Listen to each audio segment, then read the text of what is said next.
The signal reaches Earth. Stars above the broken colony of Tyrian 5 were silent, but the ground told a different story. Smoke curled from shattered towers, fires glowed in the darkness. The last survivors, hiding in the deep bunkers, had only one hope left: a signal sent to Earth. Lena, a technician in the control room, sat beside the glowing transmitter. Her hands trembled as she replayed the message one more time. "This is Tyrian 5. We are under attack. Civilians are dying. We need help. Earth, please respond. The alien invaders, called the Groll, had arrived 2 days earlier. No one saw them coming. Their ships were silent. Their weapons were brutal. They destroyed without warning, and they gave no reason." By the time planetary shields went up, half the colony was already burning. The local defense fleet was weak. 5 patrol ships stood no chance. Within minutes, they were reduced to floating debris. Tyrian 5 was now alone across the galaxy. Earth received the call. Deep in Earth's orbit, inside the command station named Outpost 0, a man named Ray stood before the display. The message played again, filling the room with silence. Ray was not a general, he was not a leader, he was something far worse in the eyes of the galaxy. He was a human war planner. He turned to his assistant and said only one word: "Prepare." The Council of Earth no longer waited for permission. Humanity had learned long ago that mercy in the stars often led to graveyards. Earth was no longer the peaceful world many thought it was. Not after the border wars, not after what happened at Raven for. Now, Earth answered only one way: with fire on Tyrian 5. Lena waited. No reply came for hours. Her hope slowly faded. Civilians whispered that Earth had abandoned them, that they were too far, too unimportant. Then the sky changed. The first streak of light broke through the clouds. Then another and another. Within moments, the night sky was filled with glowing trails, metal descending from orbit like falling stars. But these were no rescue ships. These were warships, massive, silent, dark in design. The kind only humans built. The kind that carried names like Judgment, Black Rain, and Ashmaker. Lena's eyes widened. She whispered, "They came." The lead ship broke atmosphere with a thunderous boom. Fire followed it like a tail. It hovered just above the city ruins, scanning. Then the sound came, a deep, sharp hum followed by explosions. Human drop pods smashed into the enemy ranks like comets. The ground trembled as armored soldiers emerged, tall, heavy, silent. Not a word spoken, just movement. Just destruction. The Groll tried to respond, but their weapons barely scratched human armor. One by one, they fell. A single firestorm spread across the battlefield. Not uncontrolled, not wild. It was precise. It was human. The message Earth received had been a call for help. What came was judgment.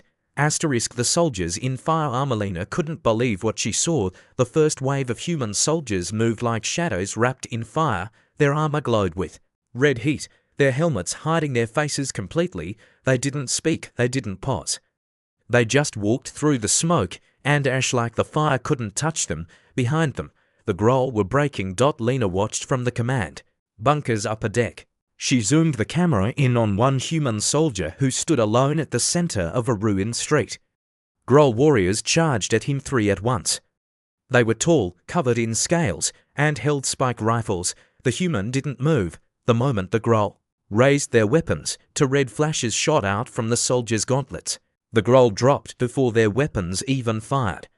The soldier stepped forward, calm, and fired again. For more fell. No mercy, no fear, no hesitation. One of the bunker guards whispered, "That's not a soldier, that's something else." Lena agreed, but she couldn't look away. The humans weren't here to rescue, they were here to destroy. And it was working. Outside, buildings still burned, but not from alien weapons anymore, from human bombardment. The sky thundered again as a second wave of drop pods crashed into the far side of the city. More soldiers emerged, dragging heavy weapons and small drones. The drones flew fast and silent, tracking any Groll heat signature. Once they locked on, they exploded like miniature suns. One Groll commander tried to rally his troops. He raised a flag, shouted in their language, tried to regroup. A single human missile ended his plan. Back on Earth, the war room inside Outpost 0 was silent. Ray stood beside the master table, watching red and blue lights shift on the 3D display. Every red light was a Groll unit. Every minute, More disappeared. Status. Ray asked. 70% of enemy forces neutralized, the officer replied. No human casualties yet, Ray nodded. Fire protocol level 2, no survivors. The officer hesitated. Even the injured. Ray turned to him slowly. Did they show mercy to Tyrion's children? Silence. The order went out. Inside the Tyrion 5 colony, Lena tried to make contact with one of the soldiers. She opened the secure comms line. This is Technician Lena of Tyrion Command. Do you copy? Static. Then a voice. Clear the area. That was it. No welcome, no friendly words, just a warning. The humans didn't come to talk. Lena sent a quick order. All civilians in bunkers were to stay down. The streets were no longer safe. They were the battlefield now. A firestorm of justice. Outside, the ground quaked as another human weapon fired. It wasn't a missile, it wasn't a bomb. It was a sonic hammer, an Earth-based design that used shockwaves to flatten enemy structures. Groll hideouts crumbled. Like paper, escape tunnels were buried in seconds. Groll ships in orbit tried to flee. They failed. Human warships circled the planet like predators in the dark. Each time a Groll ship fired its engines, it was blasted apart before it could escape. This wasn't a rescue mission. This was punishment. Hours passed. The fire spread across what was once the outer colony zone. The skies above were no longer filled with fear, they were filled with smoke and the steady hum of human engines. Lena sat quietly, watching it all. No Groll remained in the streets now. Only ash human soldiers moved in groups, scanning for survivors. They dragged Groll corpses into piles. A few were still breathing, but not for long. Lena had heard stories about Earth soldiers. But this this was something else. They weren't just warriors. They were the fire Earth sent. Asterisk. Earth's message was for the human fleet did not rest. No celebration. No return to safety. The moment Tyrion 5 was cleared, the fleet turned toward the next target, the Groll forward base hidden on the moon, called DOEX-6. Unlike Tyrion 5, there would be no warning, no signal, no plea. This was Earth's choice. A message in flame. Commander Ray stood in the central war chamber of Ashmaker. The planet display glowed before him, marked with red targets and heat zones. Around him were other human officers, all silent, all focused. Ray raised his hand. Drop into ours, he said. Everything that moves is marked. No one questioned the command. Meanwhile, on Drex 6, the Groll were not expecting company. They had heard of the attack on Tyrion 5. They believed Earth would stay back, rebuild, maybe send a message to the Council. They were wrong. The first blast came from above. It wasn't a missile, it was a kinetic strike. A rod of pure tungsten, dropped at orbital speed. It hit their main command bunker and vaporized it in an instant. Groll soldiers screamed in confusion. Their alarms howled. They looked to the skies and the skies rained fire. The human fleet arrived in waves. Drop pods hit the moon's surface like thunder. Troops poured out with heavy armor, jetpacks, and plasma rifles. No commands were shouted, no orders were needed. Every soldier already knew the mission. Burn everything. In one of the outposts on Drex 6, a Groll officer tried to flee in a hovercraft. He made it 50 meters before a drone latched onto it and exploded. Fire filled the sky. Debris rained down. Another group of Groll warriors stood their ground, firing from behind shield walls. They hit nothing. Human forces came from the side, jetting in from the upper cliffs, dropping behind them like ghosts. One by one, the defenders fell. No screams. No mercy. Back on Tyrion 5, Lena watched the livestream. Some human tech teams had stayed behind to repair the systems. They had connected her to the Earth at the secured human battle stream. She didn't want to watch at first. But she couldn't look away. The camera feeds showed firestorms, red armored troops walking through the smoke. Bodies of Groll warriors left in craters, burned and scattered, and over it all, a voice spoke calmly. This is not rescue, this is memory. Let every world remember. Earth does not forget. Earth does not forgive. She leaned back in her chair, her hands trembling. The same planet that once sent doctors, farmers, and builders was now sending flames. On Drex 6, the battle ended in less than 4 hours. By the time the last human soldier walked through the wreckage, the base was gone. Not just broken. Erase. Ray stood in the middle of the blackened field. Behind him, fire flickered from the remains of the last Groll landing ship. He pulled out a signal beacon. placed it on a rock, and pressed the button. The beacon lit up with red light and began to send a single repeating message across nearby systems. Earth was called. This is our answer. Elsewhere in the galaxy, the message was received. In the council chambers of 3 different species, silence followed the transmission. No one spoke. No one blinked. Earth had not sent diplomats. Earth had sent a warning. Some species started to strengthen their defenses. Others quietly removed Earth from their target lists. Few even considered making new treaties. The fire had spoken louder than words ever could. Back on Tyrion 5, Lena sat outside the bunker with the children. The sky was still grey, but the stars were visible now. The fires had cooled. One child asked her, "Will they come back?" Lena thought for a moment. Then she looked at the sky and said softly, "No, they won't dare." The galaxy reacts to forever message from Earth spread faster than light. Across the stars, colonies, empires, and hidden outposts received the same signal, a transmission that showed burning skies, silent soldiers, and the remains of Drex 6, now a black scar on the moon's surface. Most of the galaxy had never seen Earth act this way. For years, humans had been quiet, friendly, sometimes strange but never aggressive. That had changed now.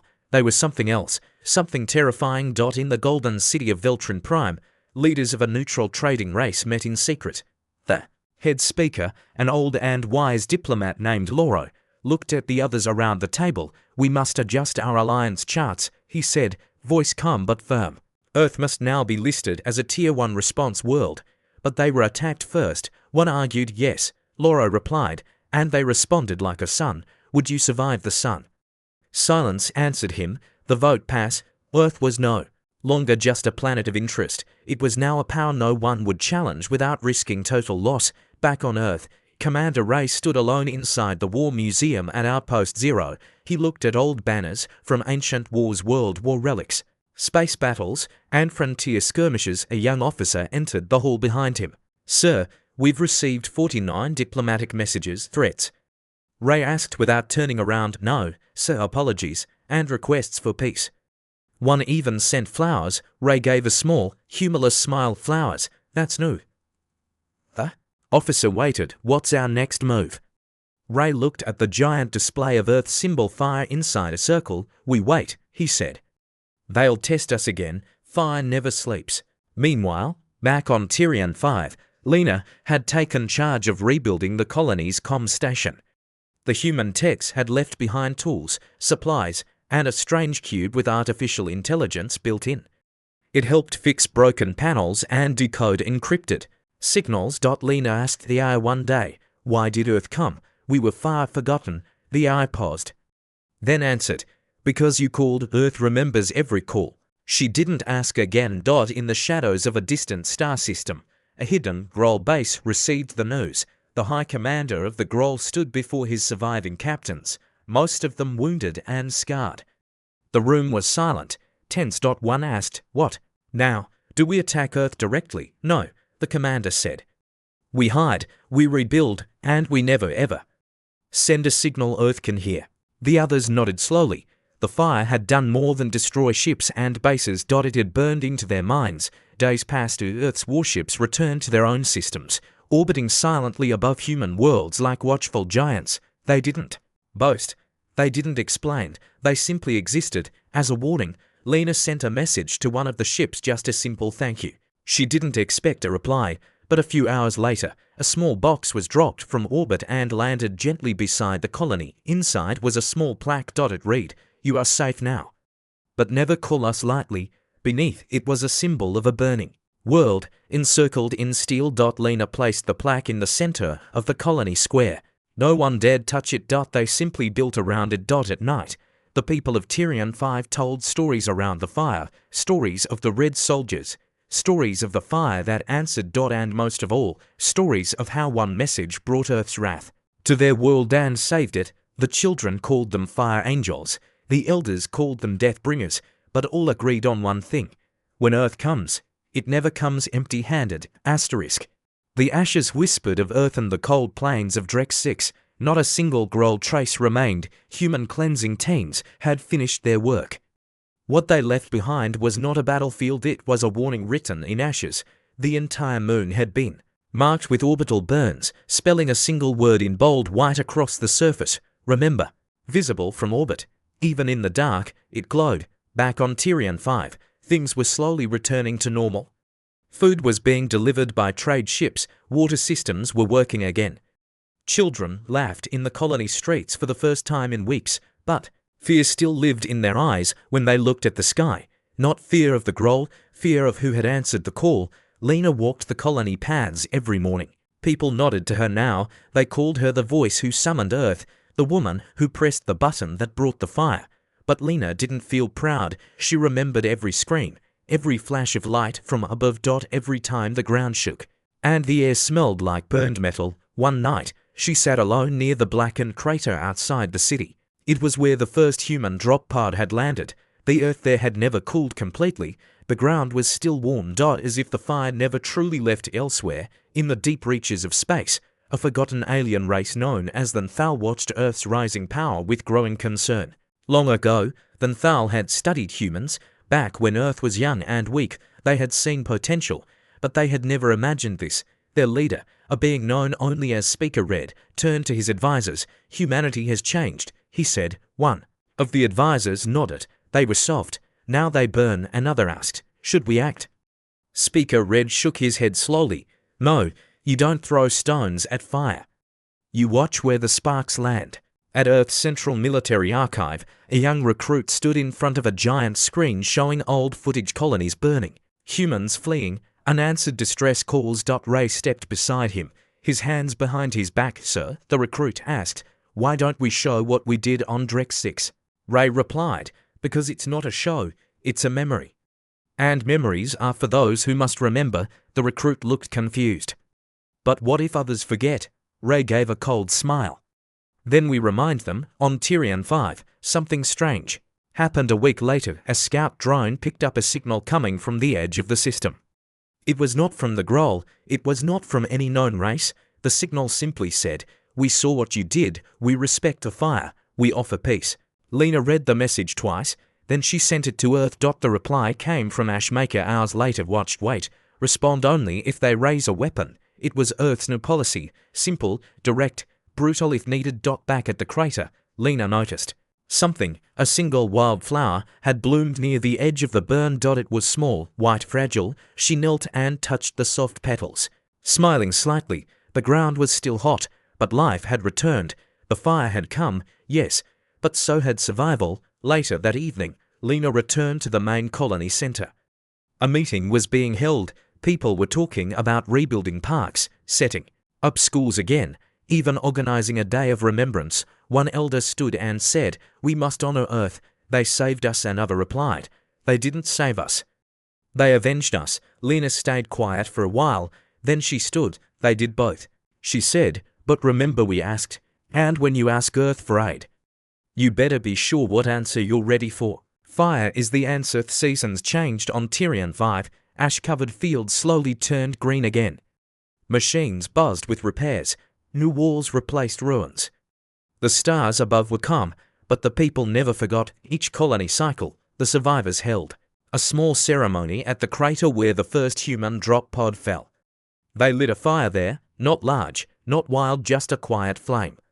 It reminded them that fire didn't only destroy. It also protected. Far across the stars, in neutral space, an emergency meeting of high races took place. Leaders from 15 alien empires gathered to speak of Earth. The atmosphere was tense. The Drex 6 footage had been leaked. The image of the burned moon with the word remember glowing across its surface had spread like wildfire through Galactic space. A scientist from the Rintari race stood and said, we always believed humans would become diplomats, not destroyers. A general from the stone-skinned crawler replied, you are wrong. Humans were never destroyers, they were patients. Until now. A third voice, from the insectoid Vrask, buzzed low. So what now? Do we fight them? Silence answered. No one wanted that war. They all remembered what Earth did, not out of hate, but out of answer, and Earth always answered. Meanwhile, back on Earth, in a quiet valley far from cities, Commander Ray walked alone. He wasn't in uniform. No badges, no armor, just a man under the sky. He stopped near a small monument made of Black stone, it carried no names, just a symbol, a flame inside a circle. Ray placed a single flower at the base. Not for the soldiers, not for himself, but for the worlds Earth had left behind. The ones too late to call for help, and those who would never dare to call again. On Tyrion 5, Lena recorded a new log for future generations. She sat inside the colonies. New hall of memory, the camera blinking softly. "My name is Lena," she began. "I was here when the sky turned black, and I was here when the fire came." She paused, then spoke slowly. "They say we were lucky Earth heard us. But Earth didn't send mercy, it sent fire. Because that's what it had left." Another pause. "We survived because fire answered our cry. But if you're hearing this now, remember, never mistake silence for weakness. Never assume distance means safety." She looked directly into the lens. "And never, ever call Earth for help unless you are ready for what comes." She turned off the camera. A child ran up to her afterward. "Miss Lena, are the fire soldiers coming back?" She knelt down and smiled softly. "Only if someone makes the same mistake again." The child looked up at the sky and whispered, "Then I hope they don't." In the stars, Earth's fleet rested but never disarmed. The great ships like Ashmaker, Judgment, and Black Rain floated above their worlds, still and quiet, their cannons cold, their lights dim, but they were waiting, because fire doesn't speak. It answers, and Earth always answers. ****